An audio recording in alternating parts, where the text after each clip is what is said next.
Hello friends, welcome to my channel. इस video में मैं आप लोगों को बताने वाला हूं कि वेट डैश प्रोडक्शन में से हम लोग Newman, sawhorse, Fischer, wedge dash में से फिशर तो ये मैंने बता दिया था अगले वीडियो में। स्टीरियो केमिस्ट्री के स्टार्टिंग के जो भी शुरुआत के जो भी वीडियो थे उसमें से कहीं एक होगा, ये आप लोग देख सकते होंगे। तो वेट डैश में से फिशर में कैसे जाते हैं वो तो मैंने आपको बता दिया था, मगर फिशर से न्यूमैन और सोहर्स में किस तरह से हम लोग कन्वर्ट कर सकते हैं कोई भी मॉलिक्यूल को, तो ये बात आप लोगों को मैं बताने वाला हूँ। ओके, तो देख लीजिए, यहाँ पर हमारे पास कोई मॉलिक्यूल है, ये वाला, ये हमारे पास मॉलिक्यूल है। इसको सबसे पहले आप लोगों को वेट डैश फॉर्म में लिखना है, वो तो मैंने बता दिया है कैसे लिखते हैं। तो देख सकते हैं यहाँ पर वेट डैश फॉर्म में ये मैंने लिख दिया है। अब इसको फिशर में ट्रांसफ़र कैसे करते हैं वो भी मैंने बता दिया था, क्योंकि यहाँ से आप लोगों को देखना होता है। यहाँ से ये शॉर्ट ट्रिक है, मैंने बताई थी वो रोटेशन वाली ट्रिक। तो यहाँ से आप लोग व्यू करोगे तो क्या होगा, ये हाइड्रोजन आपकी राइट साइड दिखेगा, OH आपकी लेफ्ट साइड दिखेगा। तो सिमिलरली फिशर में देखिए, हाइड्रोजन राइट साइड है, OH हमारी लेफ्ट साइड है, और ये मिथाइल ग्रुप हमारी पीछे की ओर, तो यहाँ पर टॉप पे लगा देने हैं। सिमिलरली यहाँ से व्यू करोगे तो ये हाइड्रोजन राइट साइड दिखेगा, ये OH हमारी लेफ्ट साइड दिखेगा। तो यहाँ पर वैसा ही है, हाइड्रोजन राइट साइड है, OH लेफ्ट साइड है, मिथाइल हमारी डाउन साइड लिख देना है। तो ये हमारा फिशर प्रोजेक्शन बन जाता है। फिशर प्रोजेक्शन काफ़ी इजी है, वेट डैश में से फिशर में जाना बहुत इजी है।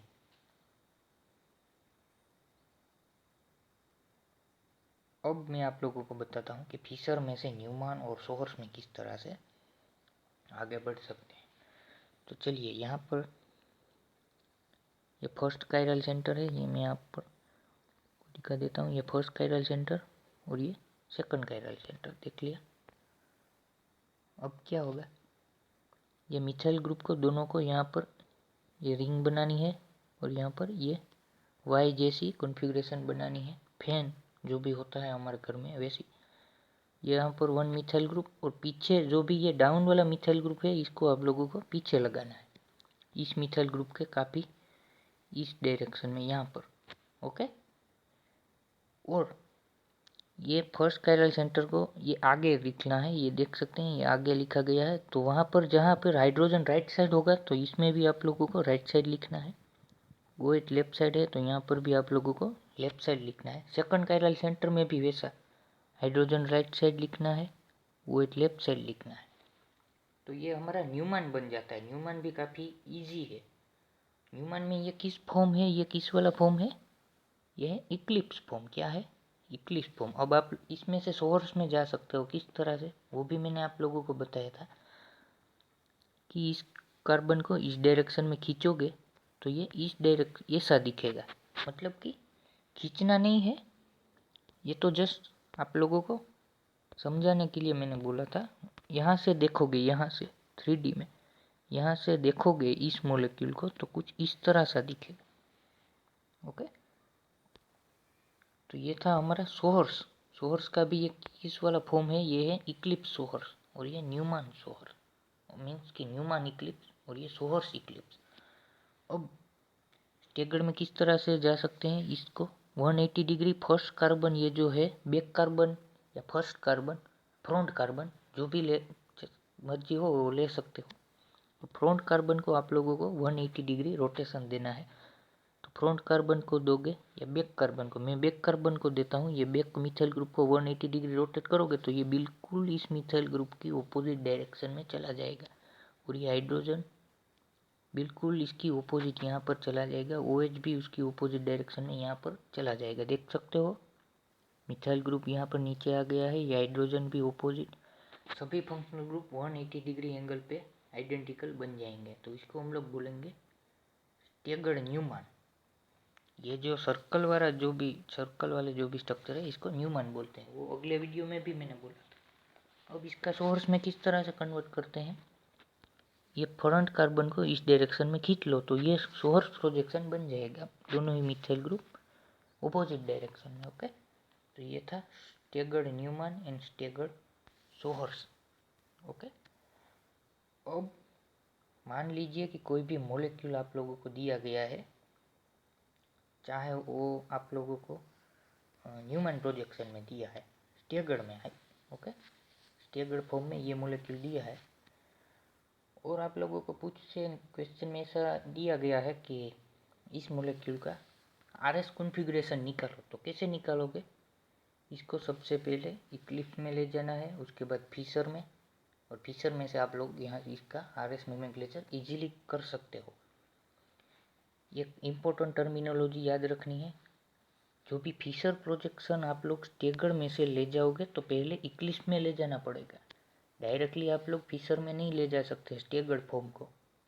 इक्लिप्स फॉर्म में दिया गया है तो कोई बात नहीं, डायरेक्टली आप लोग फिशर में कन्वर्ट कर सकते हो। मगर स्टेगर्ड में कोई भी न्यूमैन दिया गया है या सोहर्स, उसको सबसे पहले इक्लिप्स में कन्वर्ट करना है, उसके बाद आप लोगों को फिशर में ले जाना है। ये बहुत इंपॉर्टेंट वाली बात है। देखिए यहाँ पर एग्जाम्पल में दिखाता हूँ। ये है स्टेगर्ड फॉर्म में कोई कंपाउंड है और इसका हम लोगों को आरएस निकालना है। तो सबसे पहले स्टेगर्ड को इक्लिप्स में ले जाना पड़ेगा, क्योंकि Fischer projection always show eclipse form of Newman. Newman का इक्लिप्स फॉर्म ही रिप्रेजेंट करता है फिशर प्रोजेक्शन जो भी हमारा है वो। ओके, तो ये स्टेगर्ड को पहले इक्लिप्स में ले जाना होगा। इक्लिप्स में किस तरह से जाता है? फ्रंट कार्बन या बैक कार्बन को 180 डिग्री रोटेट कर देंगे तो ये एल्डिहाइड ग्रुप ऊपर चला जाएगा, ये हाइड्रोजन यहाँ पर, ये ब्रोमीन यहाँ पर। देख सकते हैं इसको इक्लिप्स में कन्वर्ट कर दिया है। अब आप लोग इसका फीचर ले सकते हो। ये दोनों फंक्शनल ग्रुप को आप लोगों को टॉप एंड बॉटम रख देना है। पहले वाला कार्बन होगा फ्रंट कार्बन, उसका ये जो फंक्शनल ग्रुप है इसको टॉप में रख देना है। बैक कार्बन का जो ये फंक्शनल ग्रुप है मिथाइल, इसको डाउन रख देना है। ओके, और जो भी ये राइट साइड हाइड्रोजन है फ्रंट कार्बन के CHO वाले ग्रुप के, तो ये राइट साइड हो गया। ये ब्रोमीन लेफ्ट साइड है तो यहाँ पर लेफ्ट साइड। अब बैक कार्बन के हाइड्रोजन ये राइट साइड है तो ये राइट साइड हो गया। वो एक लेफ्ट साइड है तो ये लेफ्ट साइड। अब आप लोग आरएस आसानी से निकाल पाओगे। ओके, ये तो बहुत इजी है। ब्रोमीन की प्रायोरिटी फर्स्ट, सेकंड एल्डिहाइड की, थर्ड ये सारे फंक्शनल ग्रुप की, और फोर्थ हाइड्रोजन की। कॉन्फ़िगरेशन क्या आया? क्लॉकवाइज रोटेशन, मतलब कि आर आर नहीं तो इसका कॉन्फ़िगरेशन एस आ जाएगा। और सेकंड स्टीरियो सेंटर में इस OH को फर्स्ट प्रायोरिटी, सेकंड इस वाले फंक्शनल ग्रुप को, और थर्ड मिथाइल को, और फोर्थ हाइड्रोजन को। तो ये भी है क्योंकि हाइड्रोजन ओरिजेंटल लाइन में है तो दोनों की कॉन्फ़िगरेशन क्या हुई कायरल कार्बन की एस एस। सिमिलरली देख सकते हैं ये सोहर्स का टेगर्ड फॉर्म है तो उसको पहले इक्लिप्स में ले जाना है। तो कोई भी वन फिनाइल वाले कार्बन को 180 डिग्री रोटेट कर देते हैं तो फिनाइल ऑफ Cl इस डायरेक्शन में, हाइड्रोजन इस डायरेक्शन में, देख सकते हैं यहाँ पर। अब इसका फिशर प्रोजेक्शन ड्रॉ करना है तो PH फर्स्ट कार्बन, ये जो टॉप फंक्शनल ग्रुप दोनों हैं तो पहले इसको टॉप रखेंगे, इसको बॉटम रखेंगे। ओके, कोई भी फंक्शनल ग्रुप टॉप बॉटम रख सकते हो। ये हाइड्रोजन राइट साइड है तो यहाँ पर भी राइट साइड आएगा। क्लोरीन लेफ्ट साइड है तो यहाँ पर भी left side. Deuterium right side है तो यहाँ पर राइट साइड, और फ्लोरीन लेफ्ट साइड है इसमें तो यहाँ पर भी लेफ्ट साइड। ओके, अब फर्स्ट कार्बन का कॉन्फ़िगरेशन निकालेंगे। क्लोरीन फर्स्ट, सेकंड ये फंक्शनल ग्रुप पूरा का पूरा, थर्ड ये फिनाइल, और फोर्थ ये हाइड्रोजन। तो ये रोटेशन हुआ anti clockwise, but hydrogen horizontal पे, इसीलिए इसका कॉन्फ़िगरेशन आ रहेगा।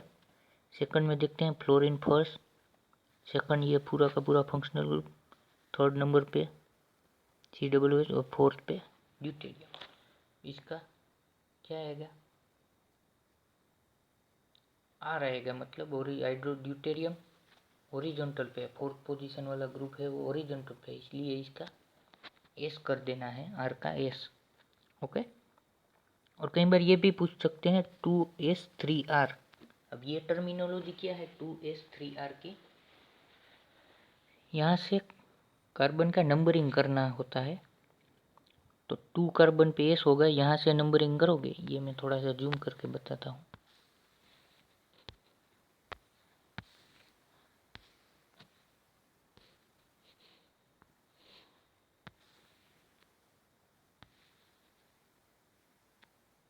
ये मैं जूम करके बताता हूँ।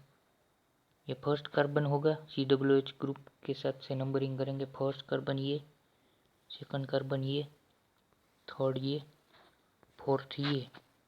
ओके, तो इसमें क्या होगा, कार्बन नंबर 2 जो है ये मैं आपको बताता हूँ। कार्बन नंबर 2 पे किस तरह से कॉन्फ़िगरेशन है। कार्बन नंबर 2 पे S कॉन्फ़िगरेशन है, इसलिए 2S। और कार्बन नंबर 3 पे किस तरह की कॉन्फ़िगरेशन है, 3R, तो इसलिए इसको बोलेंगे 3R। ओके, तो जहाँ पर फंक्शनल ग्रुप की पोजीशन है वहाँ से डिसाइड होता है कि ये 2S है, 3R है। ओके, जो भी बड़ा फंक्शनल ग्रुप वो IUPAC का रूल यहाँ पर अप्लाई होगा। ओके, नंबरिंग में। सो ये बात थी आज के इस वीडियो में। कन्वर्जन ऑफ वेट डैश में से फिशर में किस तरह से जाते हैं ये मैंने आपको बताया। ऑलवेज वन ये बात आपको याद रखनी है, ये जो स्टेगर्ड में होगा तो उसको पहले फिशर में ले जाना होगा। एग्ज़ाम में फिशर में दिया होगा तो कोई प्रॉब्लम ही नहीं है, सीधा मतलब कि एग्ज़ाम में आप लोगों को इंग्लिश में दिया है तो कोई प्रॉब्लम ही नहीं है, सीधा आप लोग उसका फिशर प्रोजेक्शन ड्रॉ करके RS निकाल सकते हो। मगर ध्यान से देखना है, वो स्टेगर्ड में तो नहीं है ना। ओके, सो ये थी आज की इस वीडियो। अगले वीडियो में हम लोग डिस्कस करेंगे DL सिस्टम के बारे में। DL नोमेनक्लेचर, ये तो हमने बात की थी RL नोमेनक्लेचर की, अब हम बात करेंगे DL नोमेनक्लेचर की। ओके, उसको रिलेटिव कॉन्फ़िगरेशन की कहा जाता है। So thank you for watching this video.